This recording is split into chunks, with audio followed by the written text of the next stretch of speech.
Hello বন্ধুরা, কালকে হলো পৌষ পার্বণ।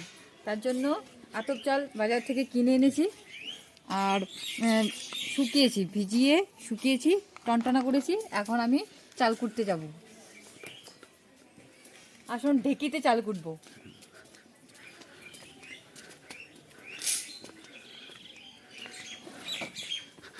এখানটায় আমি চাল কুটবো। দেখুন, চটিটা খুলে নিচ্ছি।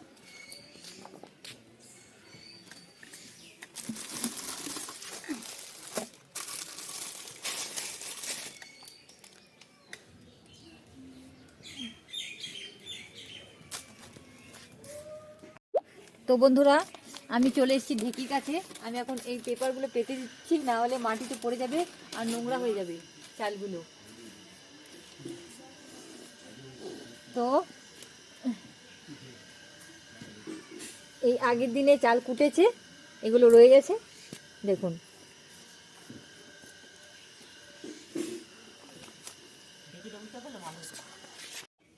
তো বন্ধুরা, আমি চাল দিয়ে দিয়েছি। এখন আমি ঢেকি পাড়াবো। দেখুন ঢেকি কীভাবে পাড়াতে হয়। এভাবে ধরতে হবে একটা জায়গায়, তারপরে এইভাবে পা দিতে হবে। চটি দিয়ে পা দিলে হবে না, কারণ এটা হলো ভগবানের রূপ। এরকম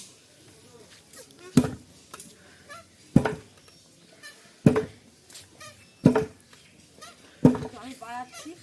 খুব ঝুপঝাপ আওয়াজ করলে হবে না, কারণ হলো ফেটে যাবে ওই সিমেন্টের ইটা।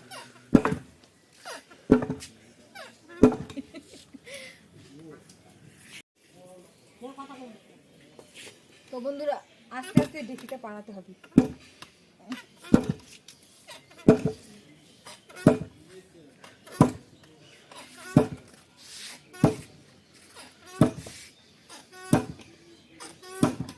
আমার তো মনে হচ্ছে চালটা এই ভাঙানো হয়ে গেছে।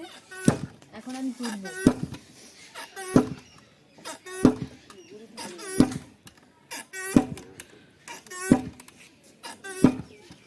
তো আমি এখন চালটা তুলে ফেলবো। একা মানুষ তো, তার জন্য আমি একাই এসেছি। তুলে এ দেখুন কত সুন্দর গুঁড়ো হয়ে গেছে, দেখেছেন? এ দেখুন,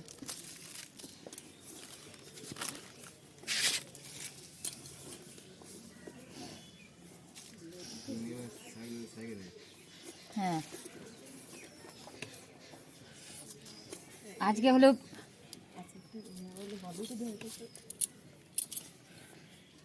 আজকে হলো চালটা কুটে রাখবো, আর সকালবেলায় তারপরে পুজো দেবো।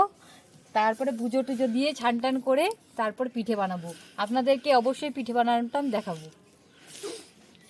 আপনারা সবাই খেতে আসবেন পিঠে, কিন্তু ঠিকানাটা বলবো না।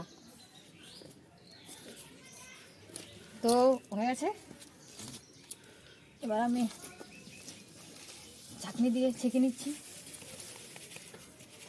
পরে পরে অন্য জায়গায় তুলে নেব। দেখুন কত সুন্দর হয়েছে।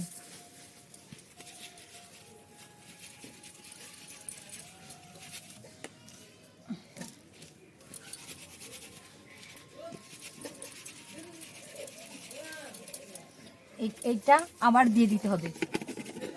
দিয়ে দিলাম।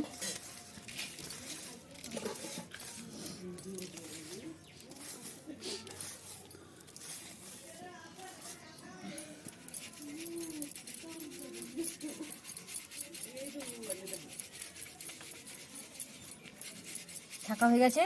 আমি আবার ঢেকিতে পা দেবো।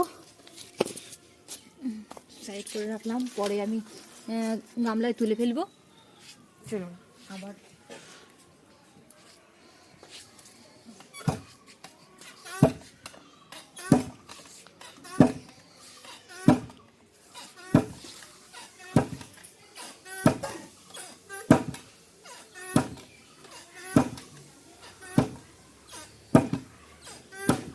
হয়ে গেছে।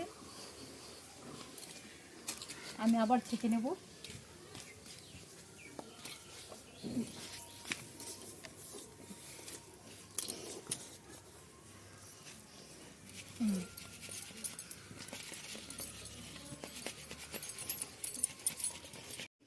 তো বন্ধুরা, আমি এতগুলো চাল কুটে ফেললাম। এখন হলো দেখুন চালগুলো কত সুন্দর মিহি হয়েছে, কারণ ঢেঁকিতে কোটা চাল খুবই ভালো এবং স্বাস্থ্যের পক্ষে খুবই উপকারী। তো আমার চাল কোটা হয়ে গেছে, আর কালকে আমরা পিঠে বানাবো।